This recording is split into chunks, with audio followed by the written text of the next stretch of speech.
Oke teman-teman, sebelum masuk ke pembahasan inti, kalian di sini gimana sih menanggapi kondisi Gaza saat ini? Angkanya udah lebih dari 55.000 orang yang meninggal loh. Ya sih, kemarin kan aku juga ada beberapa berita kan aku baca. Nah, di situ tuh yang menjadi korban kebanyakan anak-anak dan perempuan, di mana itu kan kelompok rentannya. Kalau menurut kalian itu gimana?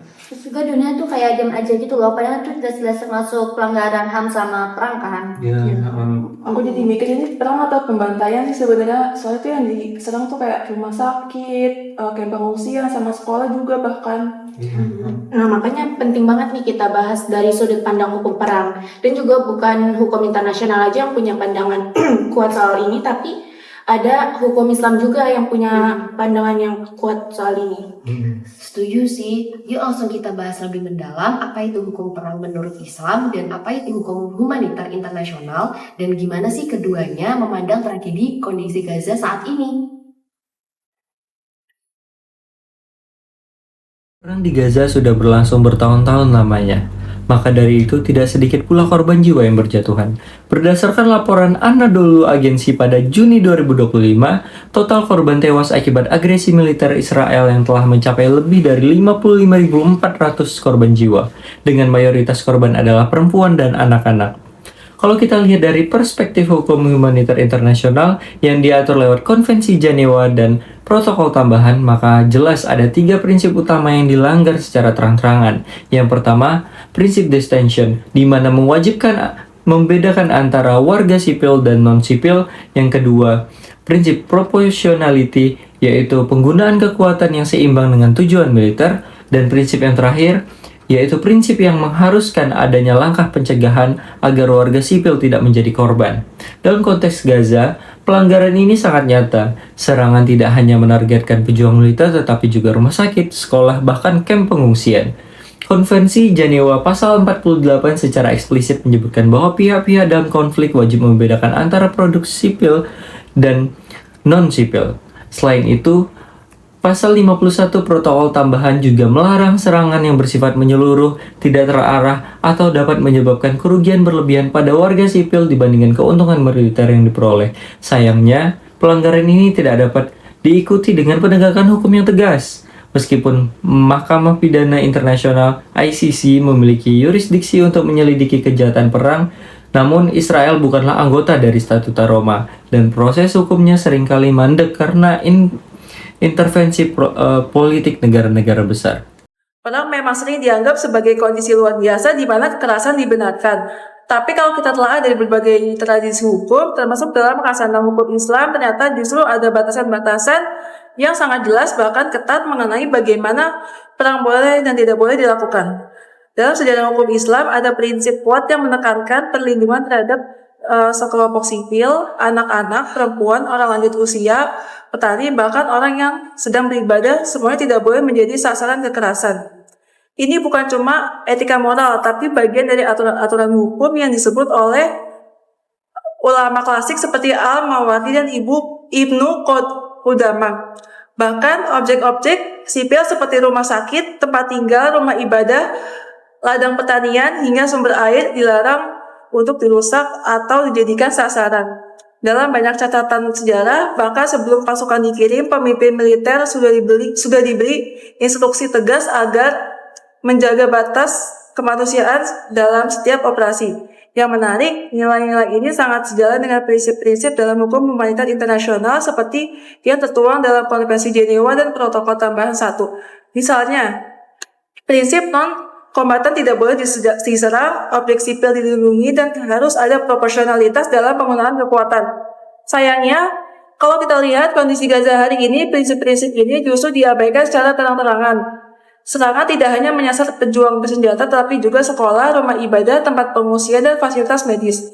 Bukan cuma pelanggaran terhadap hukum internasional, ini juga bertentangan dengan nilai-nilai kemanusiaan yang dijunjung oleh hampir semua sistem hukum, baik sekuler maupun berbasis agama. Jadi kita bisa menyimpulkan bahwa nilai-nilai dasar dalam tradisi hukum Islam terkait etika perang sebenarnya sangat relevan dan tidak ketinggalan zaman.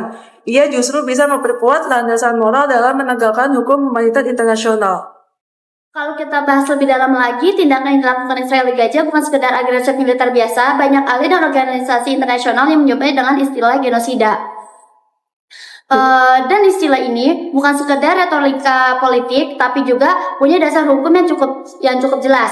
Menurut Statuta Roma, Mahkamah Pidana Internasional, genosida didefinisikan sebagai perbuatan yang dilakukan dengan maksud untuk menghancurkan baik seluruh maupun sebagian suatu kelompok, bangsa, etnis, ras, atau agama. Nah, di Gaza, serangan dilakukan secara sistematis terhadap warga sipil Palestina yang merupakan satu kelompok etnis dan nasional yang jelas.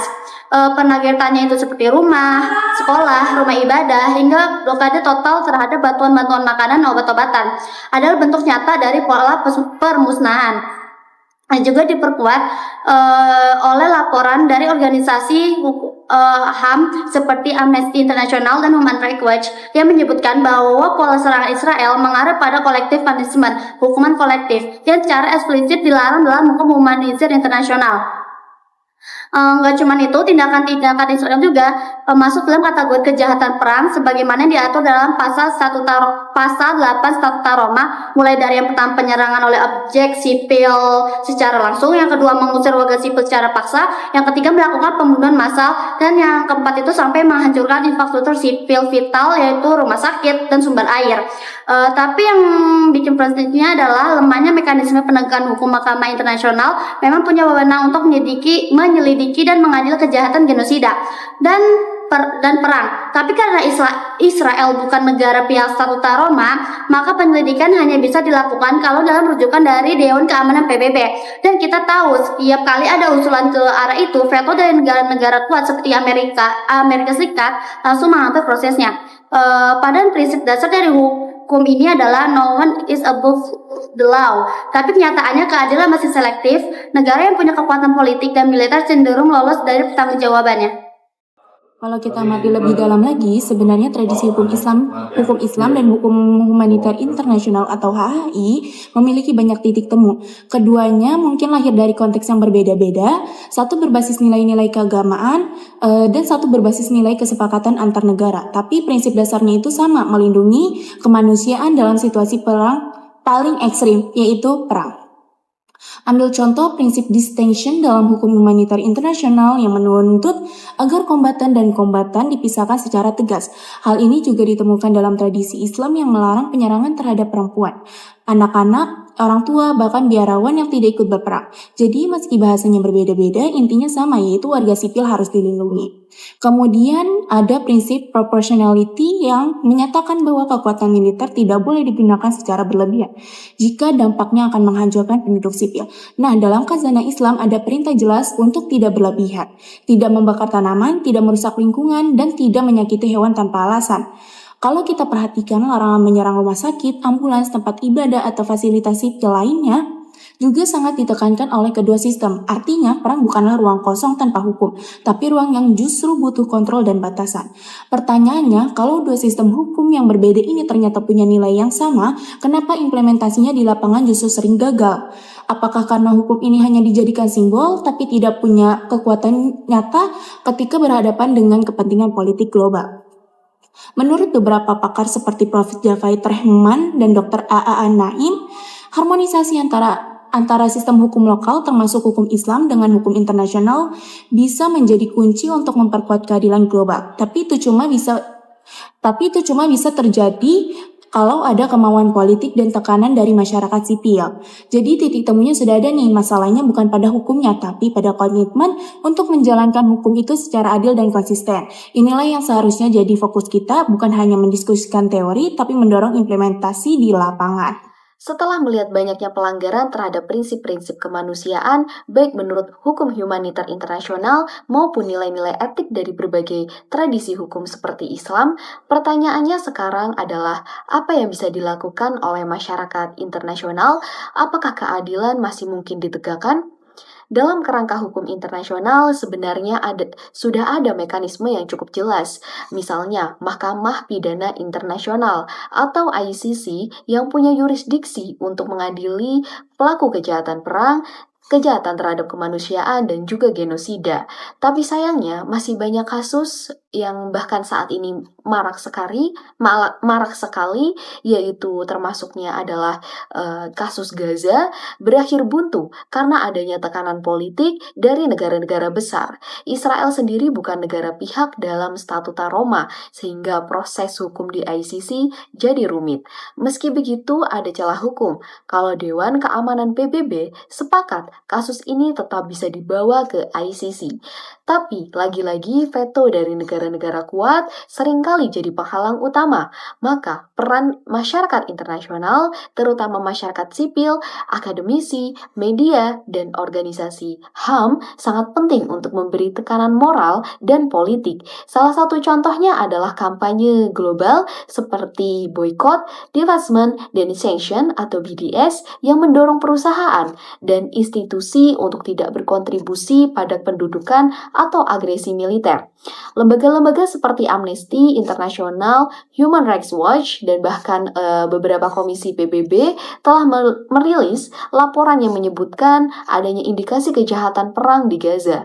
Tapi laporan tanpa tekanan publik seringkali hanya jadi arsip belaka. Disinilah kita semua punya tanggung jawab, meski kecil, untuk tidak diam. Kita juga perlu mendorong negara-negara di kawasan Global South, termasuk negara-negara mayoritas Muslim dan negara berkembang, untuk bersikap tegas di forum-forum internasional seperti PBB, atau Organisasi Kerjasama Islam atau OKI, dan jangan sampai solidaritas hanya jadi simbolis tanpa tindakan nyata, karena pada akhirnya pelanggaran hukum internasional bukan hanya satu konflik. Ini soal presiden hukum. Kalau kejahatan semakin ini dibiarkan, maka ke depan dunia akan semakin brutal dan hukum jadi kehilangan wibawanya. Dari diskusi panjang yang sudah kita bahas, ada satu hal yang paling jelas. Tragedi di Gaza bukan sekedar konflik bersenjata, tetapi cerminan dari kegagalan sistem hukum internasional untuk melindungi yang paling dasar, yaitu hak hidup dan juga martabat manusia. Secara hukum, sudah sangat tegas bahwa serangan terhadap warga sipil, terhadap fasilitas medis, terhadap sekolah, hingga kamp pengungsian adalah pelanggaran berat bagi hukum humaniter internasional. Dan jika kita melihat dari nilai etisnya, baik dari tradisi Islam maupun prinsip universal kemanusiaan, semuanya menyuarakan satu hal: perang tidak boleh dijadikan sebagai alasan untuk melanggar batas-batas moral. Tetapi hukum dan nilai akan selalu jadi teori kosong kalau tidak ada komitmen untuk menegakkannya. Dunia saat ini diuji, apakah kita benar-benar menjunjung tinggi nilai keadilan atau ternyata malah membiarkannya dikalahkan oleh kepentingan politik dan kekuasaan. Kita sebagai mahasiswa dan juga sebagai masyarakat sipil mungkin tidak bisa langsung menghentikan perang, tetapi kita bisa memilih untuk tidak diam. Kita bisa menyuarakan kebenaran, menyebarkan kesadaran, dan menolak untuk menormalisasikan kekerasan terhadap manusia tak bersalah. Karena pada akhirnya yang sedang dipertaruhkan bukan hanyalah nasib dari Gaza, tetapi masa depan nilai-nilai kemanusiaan itu sendiri. Sekian dari kelompok kami, mohon maaf apabila ada kesalahan. Terima kasih. Wassalamualaikum warahmatullahi wabarakatuh.